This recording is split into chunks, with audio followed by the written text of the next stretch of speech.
Hello everybody, my name is Seema Agarwal. Welcome to my YouTube channel learning is fun. आज के इस video में हम लोग class 8 chemistry chapter number 9 carbon and its compound का part 2 देखने वाले हैं।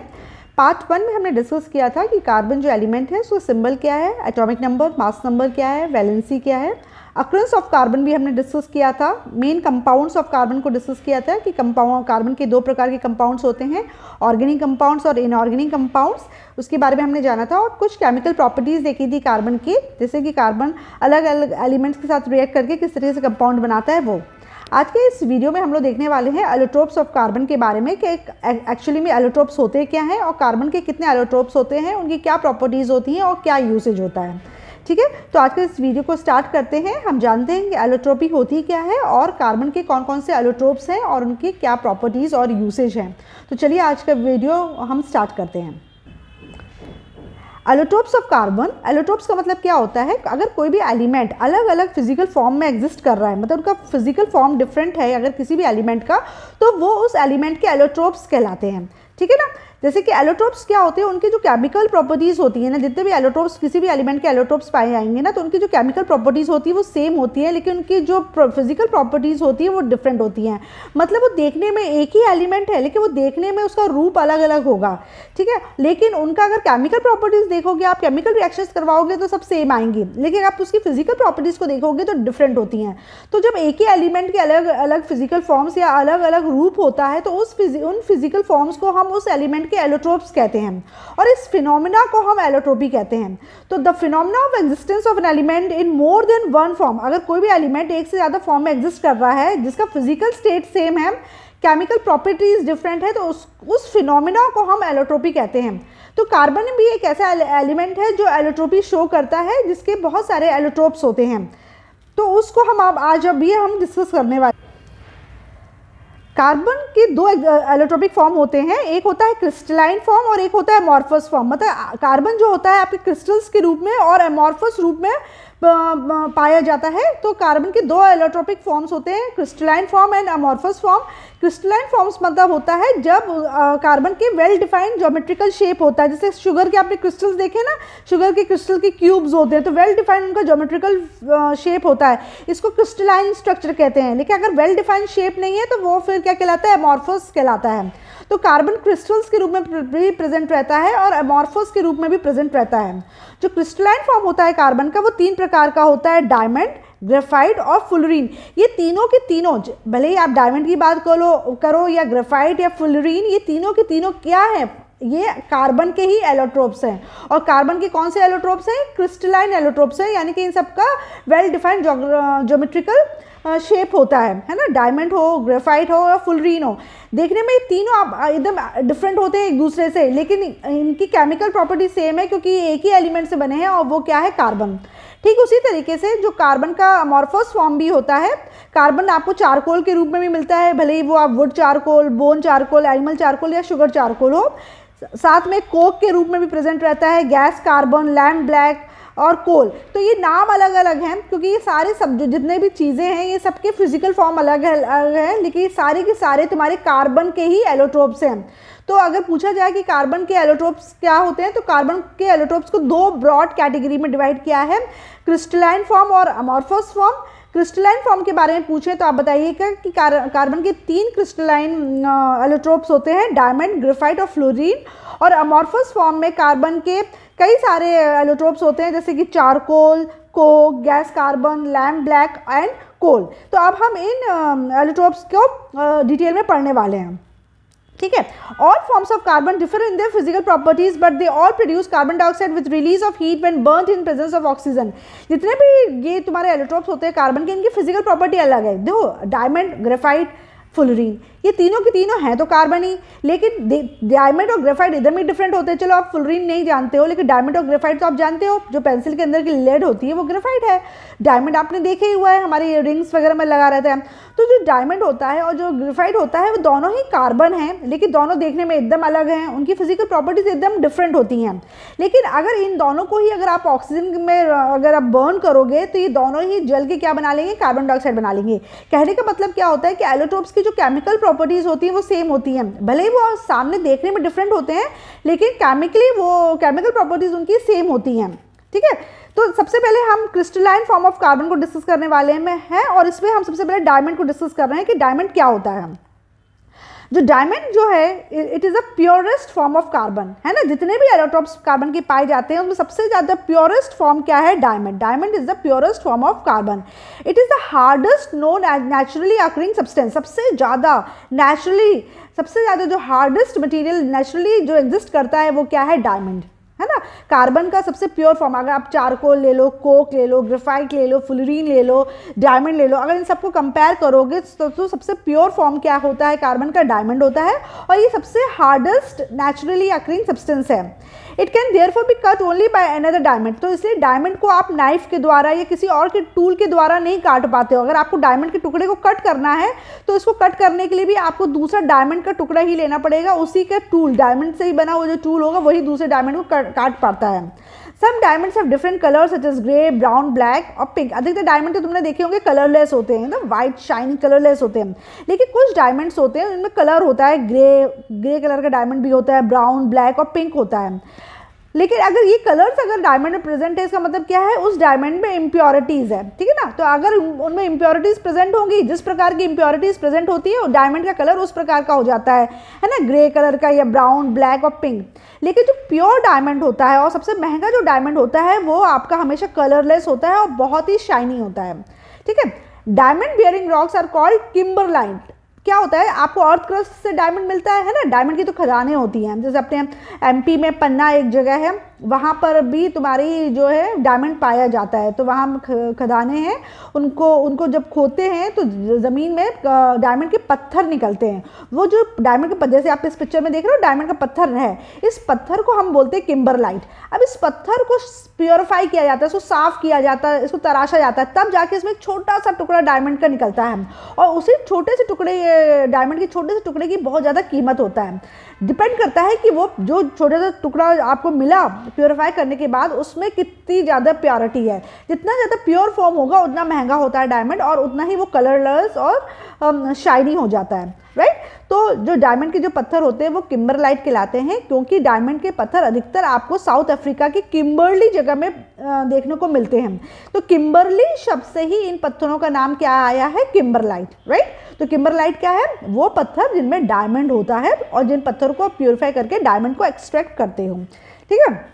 अब डायमंड कहाँ पाया जाता है, occurrence of diamonds are found in many parts of the world such as South Africa, Brazil, Namibia, the Democratic Republic of Congo, Botswana, Belgium, Russia, Australia, USA and India. इन सारी कंट्रीज़ में diamond पाया जाता है।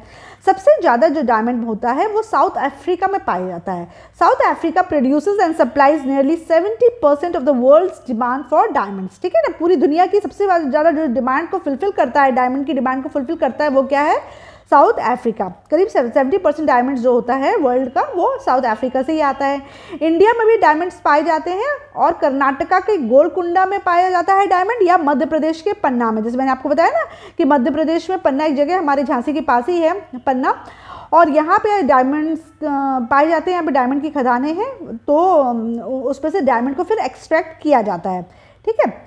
Natural diamonds क्या होते हैं, diamonds are formed when carbon is trapped in molten lava. आखिर डायमंड बनता क्या है, जब वोल्केनो इरप्ट होता है तो लावा निकलता है। लावा में इस मोल्टन, ये पिघले हुए लावा में जब कार्बन ट्रैप हो जाता है तो वो डायमंड का रूप ले लेता है। तो diamonds are formed when carbon is trapped in molten lava. Natural diamonds are formed by the action of high pressure and temperature on carbon present in the earth।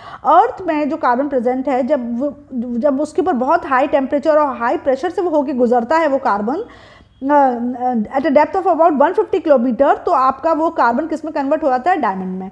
इसलिए जब वोल्केनो इरप्ट होता है तो अंदर का जो पिघला हुआ मोल्टन लावा है वो फूट के बाहर आता है अर्थ क्रस्ट में, और उस साथ में क्या आ जाता है, ये डायमंड के पत्थर बाहर निकलते हैं जिसके अंदर डायमंड रहता है, राइट। नहीं तो हमको क्या होता है, हमको हीरे की खानें होती हैं, उनको हम खुदाई करते हैं और करीब इतनी गहराई में हमको डायमंड के पत्थर मिलते हैं 150 किलोमीटर करीब अंदर। Diamonds are brought to the surface mostly by volcanic eruptions along with the kimberlite rocks. तो ये डायमंड क्या होता है, जब भी वोल्केनो इरप्ट होता है तो इस इरप्शन में किम्बरलाइट रॉक्स निकलते हैं और उनके साथ ही डायमंड बाहर आता है, right. These rocks are named after Kimberley mines in South Africa. तो मैंने बोला कि इन पत्थरों का नाम किम्बरलाइट क्यों है, क्योंकि साउथ अफ्रीका जो खाने हैं हीरे की उनको वो किम्बरली माइंस कहलाती हैं और उसी से ये शब्द आया है किम्बरलाइट रॉक्स।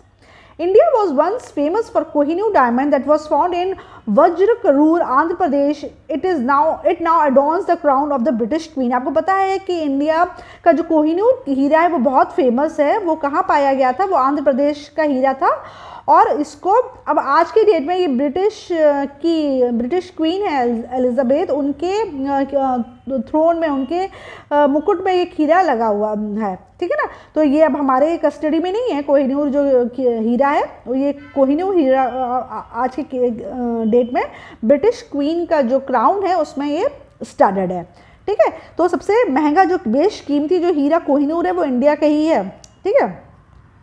नाउ आर्टिफिशियल और सिंथेटिक डायमंड्स क्या होते हैं? तो एक तो नेचुरल डायमंड्स क्या हुए जो नेचुरली अर्थ क्रस्ट से निकल रहे हैं, और अर्थ क्रस्ट में मैंने बोला कि मोल्टन लावा में आपके ये जो कार्बन है वो हाई टेम्परेचर और हाई प्रेशर में जब ट्रैप हो जाता है तो ये कार्बन डायमंड का रूप ले लेता है। लेकिन बहुत सारे डायमंड अब हम सिंथेटिकली या आर्टिफिशियली लैब में भी बनाने लगे हैं। बहुत जाहिर सी बात है कि ये सिंथेटिक और आर्टिफिशियल डायमंड्स की जो वैल्यू होती है वो नेचुरल डायमंड से काफ़ी कम होती है, लेकिन इनका जो शाइन है, जो इनका लुक है वो ऑलमोस्ट आपके रियल डायमंड से मैच कर जाता है। और जितनी भी आर्टिफिशियल ज्वेलरी जो होती है वो उसमें अधिकतर में सिंथेटिक डायमंड्स ही बनता है, तो आपको लुक मिल जाता है रियल डायमंड का और आपकी भी पॉकेट फ्रेंडली हो जाती है। तो काफ़ी लेडीज़ उसको यूज़ करना प्रेफर करती हैं क्योंकि उतना महंगा भी नहीं पड़ता है और लुक आपको रियल डायमंड का मिल जाता है, ठीक है। After many years of research scientist have been able to prepare artificial और synthetic diamonds from pure carbon. तो प्योर कार्बन से सिंथेटिक डायमंड जो आपके साइंटिस्ट हैं काफ़ी रिसर्च के बाद बनाना सीख गए। When pure carbon is subjected to a very high pressure and temperature at about 3000 degree Celsius, it compresses to give small diamonds.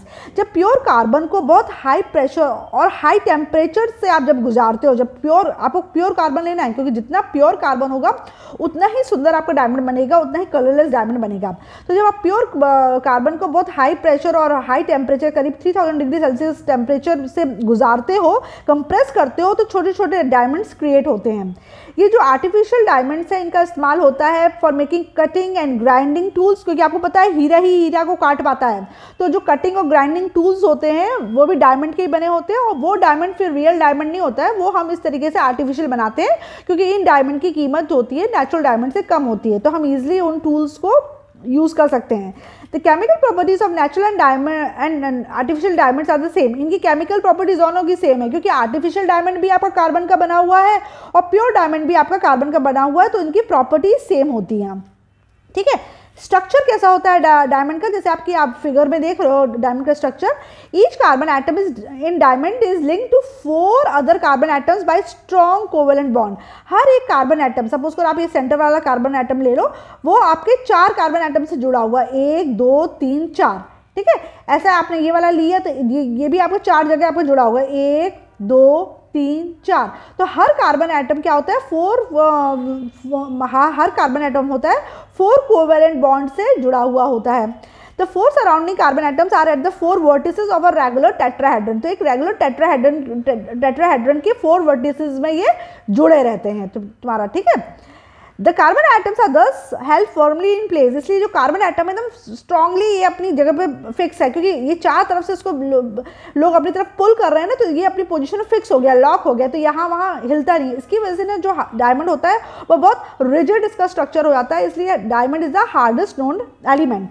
A diamond crystals appears to be closely packed 3-dimensional rigid structure। तो इस तरीके से carbon atoms arrange रहते हैं आपके diamond में। एक carbon atom 4 का दूसरे 4 कार्बन एटम से कोवेलेंट बॉन्ड के द्वारा अटैच्ड रहता है, जिसकी वजह से इसकी पोजीशन फिक्स हो जाती है और इसका वेल डिफाइंड शेप हो जाता है, ठीक है। तो आपको पूछा जाएगा इसका शेप क्या है, टेट्राहेड्रन वर्ड याद रखना। कितने कार्बन एटम से जुड़ा रहता है, 4 अदर कार्बन एटम से जुड़ा रहता है। कौन से बॉन्ड से जुड़ा रहता है, स्ट्रॉन्ग कोवेलेंट बॉन्ड से जुड़ा रहता है, और यही टेट्राहेड्रन शेप इसको रिजिड स्ट्रक्चर देता है, यानी कि वेल डिफाइंड स्ट्रक्चर देता है, right. Many properties of diamond such as hardness, high density, high melting point, 3500 degrees Celsius, high refractive index and non-conducting nature are attributed to its crystalline structure. तो बहुत सारी जो प्रॉपर्टी है diamond की, जैसे diamond बहुत हार्ड है, इसकी डेंसिटी बहुत हाई है, इसके मेल्टिंग पॉइंट बहुत हाई है, रिफ्रैक्टिव इंडेक्स भी हाई है, या नॉन कंडक्टिंग है, मतलब इलेक्ट्रिसिटी कंडक्ट नहीं करता है, तो ये सारे का सारा का जो रीज़न है वो क्या है, इसका क्रिस्टलाइन स्ट्रक्चर, इसका क्रिस्टलाइन स्ट्रक्चर है जिसकी वजह से ये बहुत हार्ड है, इसकी डेंसिटी ये बहुत डेंस है, मेल्टिंग पॉइंट भी बहुत हाई है और रिफ्रैक्टिव इंडेक्स भी बहुत हाई है। ठीक है। Value of diamond, the value of diamond depends upon its weight and the impurities present in it. Diamond की जो वैल्यू है, कितना कीमती है आपका हीरा, डिपेंड करता है उसका वेट क्या है, और दूसरी बात डिपेंड करता है कि उसमें कितनी इम्प्योरिटीज प्रेजेंट है। The weight of a diamond is expressed in carats. Diamond का वेट हम कैरेट में एक्सप्रेस करते हैं। एक कैरेट 200 मिलीग्राम का होता है, 200 मिलीग्राम का होता है, या 0.2 ग्राम आप बोल सकते हो, है ना। तो डायमंड कितना आपका कीमती है वो डिपेंड करता है, उसकी वैल्यू कितनी है डिपेंड करता है कि उसका वेट कितना है। जितना ज़्यादा वेट होगा, जितना बड़ा हीरा होगा उतना कीमती होगा, साथ में कितनी कम इम्प्योरिटीज प्रेजेंट है ना। The famous Kohinoor diamond weight 186 carat. सोचो, जो हमने कहा ना इंडिया का सबसे जो बेशकीमती हीरा है वो कोहिनूर है, और कोहिनूर का वेट कितना है 186 कैरेट का, और एक कैरेट कितने का होता है 200 मिलीग्राम का, या आप कह सकते हो 0.2 ग्राम का। The 4 C's carat, cut, colour and clarity best describes the quality of a diamond. तो कोई एक अच्छे हीरे की पहचान क्या होती है, वो कितने कैरेट का है, जितना ज़्यादा कैरेट का होगा उतना कीमती होगा। कट, कितना वेल डिफाइंड कट है उसका, क्रिस्टलाइन फॉर्म कितना अच्छा है उससे डिपेंड करेगा उसकी value.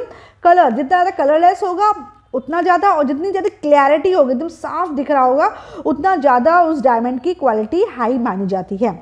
Colorless transparent diamonds are the most expensive one as they have negligible impurities. Colorless और transparent जो diamonds होते हैं वो सबसे ज़्यादा expensive होते हैं क्योंकि उनमें ना के बराबर impurities होती हैं। आगे बढ़ने के पहले हम जरा सा एक कॉलम देख लेते हैं। Know your scientists. Ferdinand Frederick Henry Moissan 1907 was the first person to prepare artificial diamonds. ये व्यक्ति पहले थे जिन्होंने artificial diamond बनाया लैब में। In 1892 he made his first artificial diamond for which he prepared an electric arc furnace. इन्होंने एक electric arc furnace बनाया, मतलब एक भट्टी बनाई जो इलेक्ट्रिक करंट से चलती थी। उसमें उन्होंने बहुत हाई टेम्परेचर और हाई प्रेशर को मेंटेन किया, करीब 4000 डिग्री सेल्सियस का टेम्परेचर मेंटेन किया, और उसमें शुगर, चारकोल और आयरन का मिक्सचर को डाला उस भट्टी में। ठीक है ना। He proposed a theory that diamond could be made through crystallization of carbon by placing it under pressure using molten iron। और इन्होंने ये थ्योरी बनाई थी कि अगर तुम कार्बन को अगर अंडर प्रेशर पे रखोगे यूजिंग मोल्टन आयरन, तो तुम्हारा आयरन के कार्बन के क्रिस्टल्स बन जाएंगे और वो डायमंड में कन्वर्ट हो जाएगा। तो सबसे पहले आर्टिफिशियल डायमंड बनाने का credit Ferdinand Frederick Henry moisten को मिलता है, जिन्होंने 1892 में सबसे पहली बार आर्टिफिशियल डायमंड अपने इलेक्ट्रिक आर्क फर्नेस में बनाया था। राइट। प्रॉपर्टीज क्या है डायमंड की। Pure diamond is colourless. जैसे मैंने बताया जो प्योर डायमंड होता है वो कलरलेस होता है ना, उसमें कोई कलर नहीं होता है। वैसे डायमंड आपका ग्रे, ब्लैक कलर में, ब्राउन कलर पाया जाता है, लेकिन अगर प्योर है तो pure diamond is colourless, transparent substance with extraordinary brilliance, है ना, बहुत अच्छी चमक होती है प्योर डायमंड में। Raw diamonds do not shine. जो कच्चा जो डायमंड अच्छे से बना नहीं है, पूरे तरीके से तैयार नहीं है, वो उसमें चमक नहीं होती। मतलब जो आपको पत्थर मिला आपको, है ना, जो किम्बरलाइट आपको पत्थर मिला, वो आपको ऐसा नहीं लगेगा कि अरे हो सकता है आप उसको ऑर्डिनरी पत्थर ही समझ लो, लेकिन जो पहचान रखते हैं कि अरे नहीं ये हीरे का पत्थर है, मतलब इसके अंदर हीरा निकल सकता है, वही पहचान पाते हैं। जैसे हम लोग कॉमन मैन है तो हो सकता है हमको नहीं समझ में आए कि इस पत्थर के अंदर हीरा हो सकता है, लेकिन जो उन खानों में काम करते हैं या उस एरिया में रहते हैं उनको इस चीज़ की पहचान होती है। तो जो तुम्हारा रॉ डायमंड होता है ना, वो उतना चमकीला नहीं होता है, लेकिन जब इसको हम इसको साफ करते हैं, इसकी इम्प्योरिटीज़ को रिमूव करते हैं, पॉलिश करते हैं डायमंड की, तो डायमंड कलरलेस हो आता है और ट्रांसपेरेंट सब्सटेंस हो आता है और इसकी बहुत अच्छी चमक होती है। This shine after undergoing cutting and polishing procedures such that their angle faces reflect light and break it into different colours, है ना। तो ये अलग अलग एंगल में कट हो जाता है और अलग अलग उससे अलग अलग रोशनी बिखेरता है। It is the presence of small traces of metallic oxide and salt that imparts distinct colour to diamond. अगर डायमंड कलरफुल है इसका मतलब उसमें मेटल के ऑक्साइड्स प्रेजेंट है और सॉल्ट्स प्रेजेंट है जो उसको अलग अलग कलर दे रहे हैं। Diamond is the hardest natural substance known. हमने ये जान चुके हैं कि सबसे हार्डेस्ट नेचुरल सब्सटेंस डायमंड होता है। डायमंड की बहुत हाई डेंसिटी होती है, करीब 3.5 ग्राम पर सेंटीमीटर क्यूब इसकी डेंसिटी होती है। डायमंड इलेक्ट्रिसिटी को कंडक्ट नहीं करता है, लेकिन हीट को बहुत अच्छे से कंडक्ट कर लेता है। Diamond does not conduct electricity but it conducts heat extremely well. ठीक है, diamond has high melting point of 3500 degree Celsius, it sublimes when heated to this temperature. जो डायमंड का जो मेल्टिंग पॉइंट है वो बहुत हाई है, 3500 डिग्री सेल्सियस है, और जब इसको आप इतना ज़्यादा ही उसमें हीट करोगे तो फिर ये लिक्विड स्टेट में नहीं आता है, सीधे सब्लाइम हो जाता है, यानी वेपर्स में कन्वर्ट हो जाता है। जब डायमंड को 800 डिग्री सेल्सियस में हीट करोगे इन द प्रेजेंस ऑफ ऑक्सीजन, तो आपकी क्या बनेगी, कार्बन डाइऑक्साइड गैस बनेगी, जैसे कि कार्बन की प्रॉपर्टी है और डायमंड भी कार्बन है। तो जब आप उसको 800 डिग्री सेल्सियस में हीट करोगे तो डायमंड आपका कार्बन डाइऑक्साइड में कन्वर्ट हो जाएगा। This shows that diamond is made up of only carbon. तो ये इंपॉर्टेंट है। अगर आपसे रीजन पूछा जाए कि how will you prove that diamond is made up of carbon, तो आप ये वाला रीजन दे सकते हो कि when diamond is heated in the presence of oxygen at 800 degree Celsius, it forms carbon dioxide which shows that diamond is made up of carbon, right? Diamond is insoluble in all solvent, किसी भी solvent में dissolve नहीं होता है, soluble नहीं होता है। ठीक है, diamond does not react with any chemical, इसलिए तो ज्वेलरी में काम में आता है, क्योंकि आप इसको पहने रहो ना, इसकी चमक ही नहीं खराब होगी, क्योंकि किसी से रिएक्ट ही नहीं करेगा, है ना। तो जैसा चमकीला डायमंड आपने एक बार पहन लिया, वो वैसे ही आपका चमक उसकी बरकरार रहेगी। जो ज्वेलरी हम उन्हीं मेटल्स की बनाते हैं जिनकी चमक खराब नहीं होती। सबसे ज़्यादा गोल्ड की ज्वेलरी इसलिए पहनते हैं क्योंकि गोल्ड भी क्या होता है कि नॉन रिएक्टिव होता है, वो किसी से जल्दी रिएक्ट नहीं करता है, तो इसलिए गोल्ड की ज्वेलरी वैसे ही शाइन करती रहती है, इसलिए नहीं होती है। ठीक है, उसी तरीके से डायमंड भी है, डायमंड भी किसी से रिएक्ट नहीं करता है, इसलिए उसका जो शाइन है वो वैसे ही बरकरार रहती है।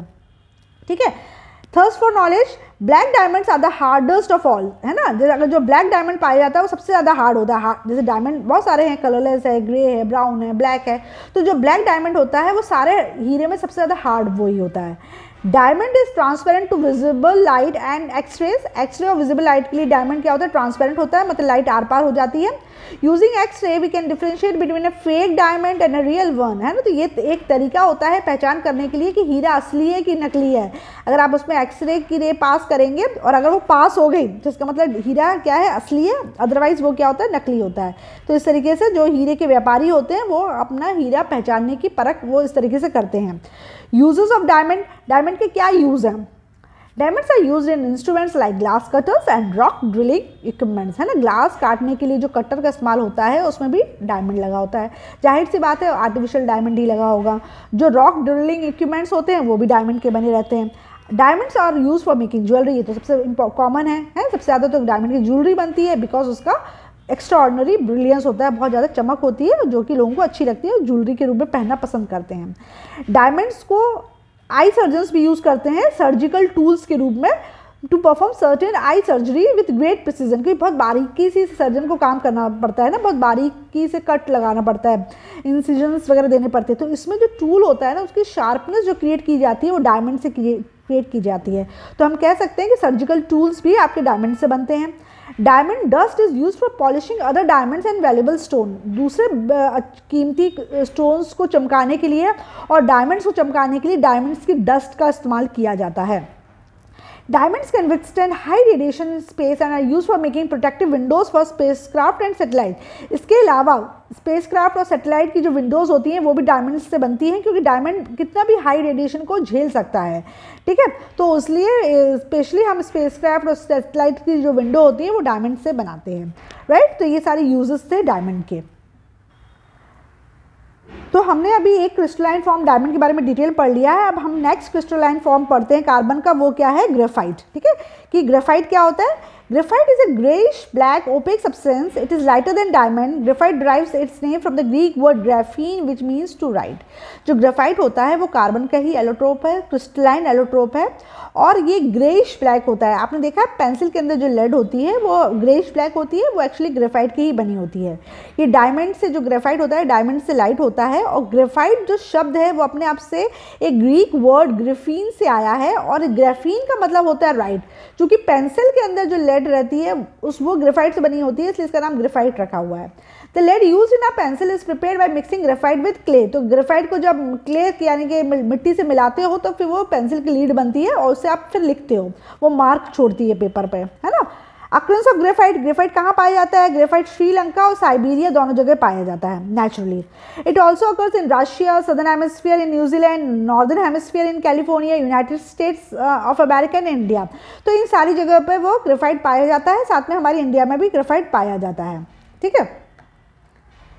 प्रिपरेशन ऑफ ग्रेफाइट, अब ग्रेफाइट को आप किस तरह से प्रिपेयर कर सकते हो? ये तो नेचुरली आपको इन कंट्रीज में पाया जाता है, लेकिन जिस तरीके से डायमंड को आप आर्टिफिशियल प्रिपेयर कर सकते हो, आप उसी तरीके से ग्रेफाइट को भी प्रिपेयर कर सकते हो artificially. Graphite can also be prepared artificially when powdered Coke is heated with a little sand and iron oxide in an electric furnace at about 3000 degree Celsius. एक इलेक्ट्रिक फर्नेस में करीब 3000 degree Celsius का temperature बनाओगे और iron oxide की presence में आपका जो कोक होता है, जो हीटेड कोक होता है, वो सिलिका यानी कि सैंड के साथ मिलकर क्या बनाता है? सिलिकॉन कार्बाइड और कार्बन मोनोऑक्साइड। अब ये जो सिलिकॉन कार्बाइड है उसको आप फर्दर हीट करते हो तो ये सिलिकॉन और ग्रेफाइट यानी कि कार्बन में टूट जाता है, राइट। तो आर्टिफिशियली भी आप ग्रेफाइट बना सकते हो। सैंड और हीटेड कोक को आप 3000 डिग्री सेल्सियस पे इलेक्ट्रिक आर्क फर्नेस में डालोगे फेरिक ऑक्साइड की प्रेजेंस में, तो आपका सिलिका और कोक कंबाइन करके सिलिकॉन कार्बाइड बनाएगा और कार्बन मोनोऑक्साइड रिलीज करेगा। अब जो सिलिकॉन कार्बाइड है इसको और आप फर्दर हीट करोगे तो वो सिलिकॉन और कार्बन में टूट जाएगा और ये जो कार्बन है यही ग्रेफाइट है, राइट। स्ट्रक्चर क्या होता है ग्रेफाइट का? स्ट्रक्चर ऑफ ग्रेफाइट,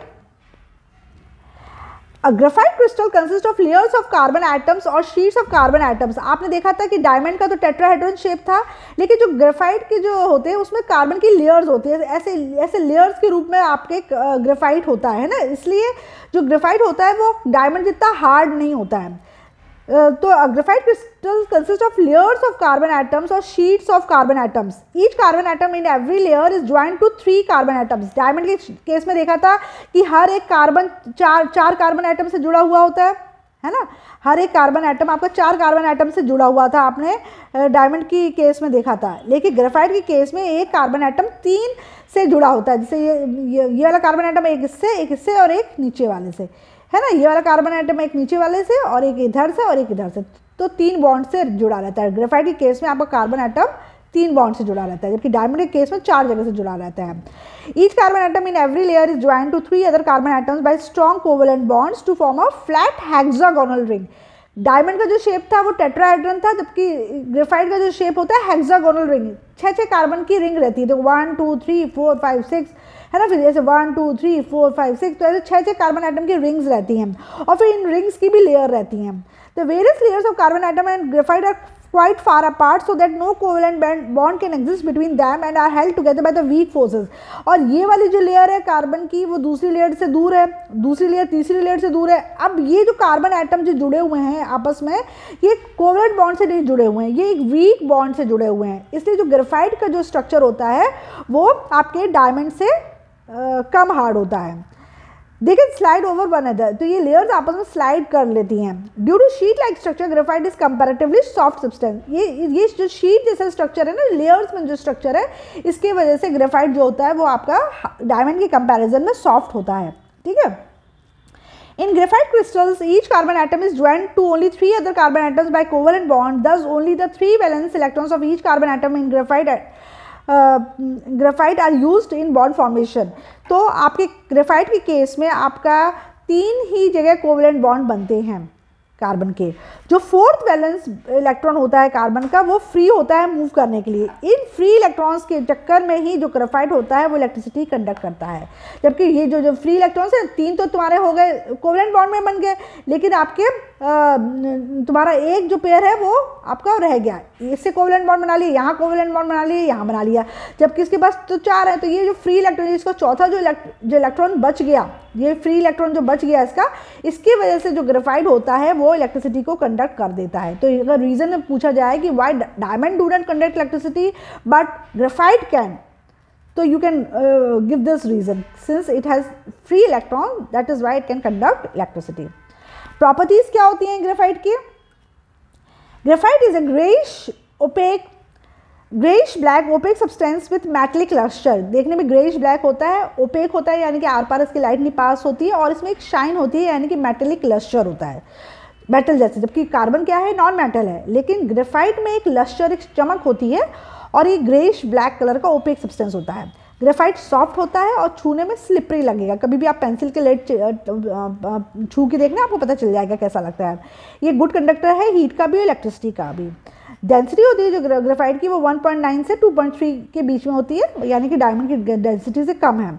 इसका भी मेल्टिंग पॉइंट बहुत हाई होता है, करीब 37 डिग्री सेल्सियस होता है। और जब इसको पेपर में आप ग्रेफाइट चलाते हो तो ग्रेइश ब्लैक मार्क आता है, इसीलिए हम पेंसिल को ग्रेफाइट से बनाते हैं और वो हमको ऐसी ग्रेइश ब्लैक मार्क पेपर में छोड़ता है। Since graphite is non-volatile, it can be used for lubricating those machine parts which operate at a very high temperature where ordinary oil lubricants cannot be used। बहुत important है, आपका graphite को lubricant की तरह भी यूज़ करते हैं उन मशीन के पार्ट्स के बीच में जहाँ पर बहुत हाई टेम्परेचर मेंटेन होता है, क्योंकि ग्रेफाइट जो होता है वो भाप नहीं बनता है, वो वोलेटाइल नहीं होता है। तो ऐसे मशीन के पार्ट्स जहाँ जो बहुत हाई टेम्परेचर पे चल रहे होते हैं, जहाँ पे जो वो चलते चलते जहाँ पे बहुत हाई टेम्परेचर क्रिएट हो जाता है, ऐसे केस में क्या होता है, आपको लुब्रिकेशन की ज़रूरत पड़ती है, तो आप ग्रेफाइट का इस्तेमाल करते हो as a lubricant. Graphite is use as a dry lubricant in the form of graphite powder और mix with petroleum jelly to form graphite grease. इसी तरीके से ग्रेफाइट की ग्रीस भी बनाई जाती है और इसको लुब्रिकेंट की तरह यूज़ करते हैं। इसमें हम ग्रेफाइट के पाउडर को पेट्रोलियम जेली के साथ मिक्स कर देते हैं, है ना। ग्रेफाइट का पाउडर बनाया, उसको पेट्रोलियम जेली में मिक्स कर दिया तो वो ग्रीस बन जाती है। तो ग्रीस भी आपका लुब्रिकेंट की तरह वर्क करता है, राइट। तो ये तो थी प्रॉपर्टीज आपकी ग्रेफाइट की। और प्रॉपर्टीज क्या है, graphite burns in air at 700 degree Celsius to form carbon dioxide. ये भी ग्रेफाइट भी आपका 700 डिग्री सेल्सियस बंद करके कार्बन डाइऑक्साइड बना देगा। Graphite is insoluble in most solvent, जिससे डायमंड नहीं सॉल्युबल होता है तो ग्रेफाइट भी नहीं होता है। It can be converted into diamond at a very high temperature and pressure. अच्छा, ग्रेफाइट को भी तुम आर्टिफिशियल डायमंड में कन्वर्ट कर सकते हो अगर ग्रेफाइट को बहुत हाई टेम्परेचर और प्रेशर में सब्जेक्ट करोगे तो, ठीक है ना। बहुत हाई टेम्परेचर और प्रेशर में तुम ग्रेफाइट को लाओगे तो फिर आपका ग्रेफाइट डायमंड में कन्वर्ट हो जाएगा, यानी कि आर्टिफिशियल डायमंड में कन्वर्ट आप कर सकते हो ग्रेफाइट को। तो ग्रेफाइट का भी इस्तेमाल होता है डायमंड बनाने में। अब इन्होंने एक एक्टिविटी दी है, इसमें ये शो करना है कि graphite is a good conductor of electricity. आप क्या कर लो, आप एक ग्रेफाइट का रॉड ले लो, एक बैटरी ले लो, आप एक बल्ब ले लो, स्विच ले लो और वायर्स ले लो, ठीक है। और इस तरीके से आप सेटअप कर दो, ठीक है। अब आपने ये सेटअप कर दिया, आपने तार लगा दिए, बैटरी से लगा दिया, स्विच से लगा दिया, बल्ब से लगा दिया। अब आप जैसे ही स्विच ऑन करोगे तो आपका करंट फ्लो होगा और करंट प्रॉपर फ्लो होगा और आपका ये बल्ब जल जाएगा। बल्ब ग्लो कर गया, इसका मतलब क्या हुआ कि ग्रेफाइट का ये जो रॉड है उसने करंट को यहाँ से यहाँ पहुँचा दिया, है ना। तभी तो उसने वो किया, इसे पता चल गया। अगर बल्ब ग्लो नहीं करता, इसका मतलब क्या होता है, करंट यहाँ तक तो आया लेकिन यहाँ नहीं पहुँच पाया, है ना। तो बल्ब ग्लो नहीं किया, लेकिन चूंकि बल्ब ग्लो कर रहा है, इसका मतलब क्या हुआ कि करंट आपका बैटरी से होता हुआ ग्रेफाइट ने उसको पास कर दिया और ये पूरा बल्ब तक पहुंच गया और आपका बल्ब ग्लो कर गया। इसका मतलब ये हो गया कि ग्रेफाइट क्या होता है, इलेक्ट्रिसिटी को कंडक्ट करता है। यूज़ क्या है ग्रेफाइट का, due to its softness powder graphite is use as lubricant for fast moving parts of machinery. अभी हमने देखा कि इसको एज ए लुब्रिकेंट यूज़ करते हैं क्योंकि जो ग्रेफाइट होता है वो सॉफ्ट होता है, तो लुब्रिकेशन में हेल्प करता है। ग्रेफाइट एक गुड कंडक्टर है इलेक्ट्रिसिटी का, इसलिए इसको इलेक्ट्रोड्स, कार्बन के इलेक्ट्रोड्स ड्राई सेल्स में यूज़ होते हैं। ये इलेक्ट्रिक आर्क में जो इलेक्ट्रोड यूज़ होते हैं वो ग्रेफाइट के बनते हैं। ग्रेफाइट को हम पेंसिल की लेड बनाने में भी काम में लेते हैं। ग्रेफाइट से ब्लैक पेंट बनता है जिसको हम प्रिंटर्स इंक कहते हैं, क्योंकि because it is black in colour and insoluble in water. तो जो प्रिंटर की जो इंक होती है ना वो ग्रेफाइट की बनी होती है, क्योंकि ये पानी में सॉल्युबल नहीं होती, इसलिए एक बार भी आपने पेपर प्रिंट करके निकालते हो ना, फिर अगर उसके ऊपर पानी गिर जाता है तो वो आपका जो राइटिंग है वो साफ़ नहीं होती है। इसका मतलब क्या होता है, जो आपकी इंक है वो इनसॉल्युबल है ना, और आपका चीज़ ख़राब नहीं होती है। Graphite is use as a moderator in nuclear reactor to slow down fast moving particles. Moderator में भी ग्रेफाइट का इस्तेमाल करते हैं। न्यूक्लियर रिएक्टर्स क्या होता है, जब न्यूक्लियर रिएक्टर्स में रिएक्शंस होती हैं तो बहुत हाई स्पीड में होती हैं, तो इसकी स्पीड को कंट्रोल करने के लिए मॉडरेटर का इस्तेमाल किया जाता है। और इसमें जो मॉडरेटर होता है वो क्या बनता है, ग्रेफाइट, यानी कि उसकी स्पीड को वो स्लो कर देता है और जिस हिसाब से हमको रिएक्शन करवानी होती है फिर हम करवा पाते हैं। ग्रेफाइट को हम क्रूसिबल्स वगैरह बनाने में भी इस्तेमाल करते हैं। प्यालियाँ बनती हैं, कटोरियाँ छोटी छोटी, जिसपे मेटल्स को मेल्ट किया जाता है, क्योंकि पता है कि ग्रेफाइट का जो मेल्टिंग पॉइंट है बहुत हाई है। तो अगर ग्रेफाइट की अगर आप प्याली बनाओगे उसमें कोई मेटल को मेल्ट करोगे तो आपकी कम से कम आपकी प्याली नहीं है, नहीं मेल्ट होगी। पता चला मेटल तो मेल्ट हुआ नहीं और जिसमें उसको रखा है जिस क्रूसिबल में वो मेल्ट हो गया। तो हमको एक क्रूसिबल भी ऐसी चीज़ों को बनाना पड़ता है ताकि वो भी मेल्ट ना हो। जैसे हम गोल्ड को जब पिघलाते हैं ज्वेलरी बनाने के लिए तो क्या करते हैं, बहुत हाई टेम्परेचर लगता है, तो वो उसको गोल्ड को आपने जिस प्याली में रखा है, जिस क्रूसिबल में रखा है, वो किसकी बनी होती है, ग्रेफाइट की बनी होती है। ठीक है, अब हम देखते हैं, वैसे तो काफ़ी हमको समझ में आ गया कि डायमंड और ग्रेफाइट के बीच में क्या डिफरेंस है, फिर भी हम जल्दी से रिवाइज कर लेते हैं कि डायमंड और ग्रेफाइट के बीच में मेन डिफरेंस क्या है। ये एग्जाम में आएंगे, इनको लर्न करना, ये पूछा जाता है। सबसे पहला डिफरेंस तो ये है कि pure diamond is transparent and colourless. एकदम प्योर डायमंड होगा तो वो ट्रांसपेरेंट होगा और उसमें कोई भी कलर नहीं होगा। जबकि ग्रेफाइट का जो कलर होता है वो ग्रेइश ब्लैक होता है, ये ओपेक होता है। ये ट्रांसपेरेंट है, ये ओपेक है। ट्रांसपेरेंट क्या होता है, जिससे लाइट आर पार हो जाती है। ओपेक क्या होता है, जिससे लाइट आर पार नहीं होती है। ये ओपेक सॉलिड है लेकिन इसमें शाइनी टेक्सचर है। इतना डायमंड जितनी शाइन तो नहीं है लेकिन फिर भी ये चमकीला है, चमकता है। डायमंड सबसे hardest known naturally occurring substance है, जबकि जो ग्रेफाइट होता है वो सॉफ्ट, स्लिपरी और ग्रीसी होता है ना, चिकना सा होता है छूने में। डेंसिटी होती है जो डायमंड की वो 3.5 होती है, जबकि ग्रेफाइट की 1.9 से 2.3 के बीच में होती है। डायमंड इलेक्ट्रिसिटी का बैड कंडक्टर है, इलेक्ट्रिसिटी कंडक्ट नहीं करता है डायमंड, जबकि ग्रेफाइट क्या होता है, इलेक्ट्रिसिटी और हीट दोनों को कंडक्ट करता है। डायमंड को अगर जलाओगे 800 डिग्री सेल्सियस पे तो वो कार्बन डाइऑक्साइड बनाता है, जबकि ग्रेफाइट 700 डिग्री सेल्सियस पे ही बर्न करके क्या बना लेता है, कार्बन डाइऑक्साइड बना लेता है। तो अभी हमने दो एलोट्रोप्स स्टडी कर लिए कार्बन के, एक तो हमने डायमंड, एक ग्रेफाइट। अब तीसरा जो है एलोट्रोप है डायमंड का, जो कि क्रिस्टल के फॉर्म में पाया जाता है, वो है फुलरीन, जिसको हम बकमिंस्टर फुलरीन भी कहते हैं। ठीक है, तो जो थर्ड क्रिस्टलाइन एलोट्रोपिक फॉर्म है कार्बन का वो है fullerene. Spherical crystalline allotropic form of carbon consisting of 60 atoms was discovered in 1985 by three scientists, Harry Kruto, Robert Kurl and Richard Smalley. This allotropic form is called fullerene. तो एक तीसरा crystalline allotropic form carbon का discover हुआ था 1985 में, जिसमें carbon के 60 atoms थे। कितने एटम्स थे कार्बन के, 60 एटम्स के 60 कार्बन एटम्स मिला के एक एलोट्रोपिक फॉर्म बना था कार्बन का, और जिसको डिस्कवर किया गया था 1985 में। ये तीन साइंटिस्ट थे, Harry Kroto, Robert curl, Richard स्मॉली, इन्होंने इसको डिस्कवर किया था और इस एलोट्रोपिक फॉर्म का, कार्बन के इस एलोट्रोपिक फॉर्म का नाम उन्होंने फुलरीन रखा था। ठीक है, Since there are 60 carbon atoms in a molecule of Buckminster fullerene, so its formula is C60। क्योंकि ये जो फुलरीन है वो 60 कार्बन एटम से मिलकर बना है, तो इसलिए इसका जो फॉर्मूला होता है वो C60 होता है। 60 ये बताता है कि 60 कार्बन एटम से मिलकर बना है। Buckminster fullerene is a football-shaped spherical molecule in which 60 carbon atoms are arranged in interlocking hexagonal and pentagonal rings of carbon atoms। देखो इस तरीके से लगता है तुम्हारा Buckminster fullerene का जो एलोट्रोपिक फॉर्म है कार्बन का फुलरीन, वो इस तरीके से लगता है। ये 60 कार्बन एटम से मिलकर बना हुआ है। इसमें आपके हेक्सागोनल और पेंटागोनल मतलब 6 कार्बन एटम की रिंग और 5 कार्बन एटम की रिंग आपस में इंटरलॉक्ड हैं। ठीक है ना, समझ में आया तुम्हें? तो इस तरीके से ये 6 की रिंग और 5 की रिंग आपस में इंटरलॉक्ड है और इस तरीके से 60 कार्बन एटम की ये एक स्ट्रक्चर बना है जो फुटबॉल शेप का होता है, स्फेरिकल। There are 20 hexagons. तो आपको हेक्सागोनल और पेंटागोनल दोनों रिंग्स है, तो हेक्सागोनल रिंग्स कितनी है इसमें, 20 हैं, और जो पेंटागोनल रिंग्स कितनी है वो है 12। मतलब 6 कार्बन एटम्स की जो रिंग्स है वो 20 है, जबकि 5 कार्बन एटम्स वाली जो रिंग है वो 12 है। तो ये सब मिलके क्या बनाया उन्होंने, एक मॉलिक्यूल बनाया है बकमिंस्टर फुलरीन का। तो टोटल आप अगर कार्बन एटम्स काउंट करोगे तो वो कितने हो जाएंगे, 60 कार्बन एटम्स काउंट होते हैं। This allotrope was named Buckminster fullerene और buckyball after the American architect Buckminster Fuller। इसका नाम, इस एलोट्रोप का नाम Buckminster fullerene इसलिए रखा है, या इसको buckyball भी बोलते हैं, क्योंकि एक अमेरिकन आर्किटेक्ट हैं Buckminster Fuller, उन्होंने इसी तरीके का स्ट्रक्चर अमेरिका में बना रखा है जिसका शेप सेम लगता है। चूँकि इस एलोट्रोप का फॉर्म भी उसी स्ट्रक्चर की तरह लग रहा था, इसलिए इस एलोट्रोप का नाम Buckminster fullerene रख दिया गया इन आर्किटेक्ट के नाम पर। C60 is only one of a family of fullerene. तो C60 फुलरीन बहुत प्रकार के होता है, उसमें एक है C60। इसके अलावा आपका होता है C32, C50, C60, C84 and so on. A crystal lattice of fullerenes can have about 30 to few hundreds atoms of carbon in a molecule, है ना। तो तुम्हारा करीब 30 कार्बन एटम से लेकर आपका कुछ 100 तक कार्बन एटम्स का फुलरीन पाया जाता है। उसमें से एक हम पढ़ते हैं C60 के बारे में।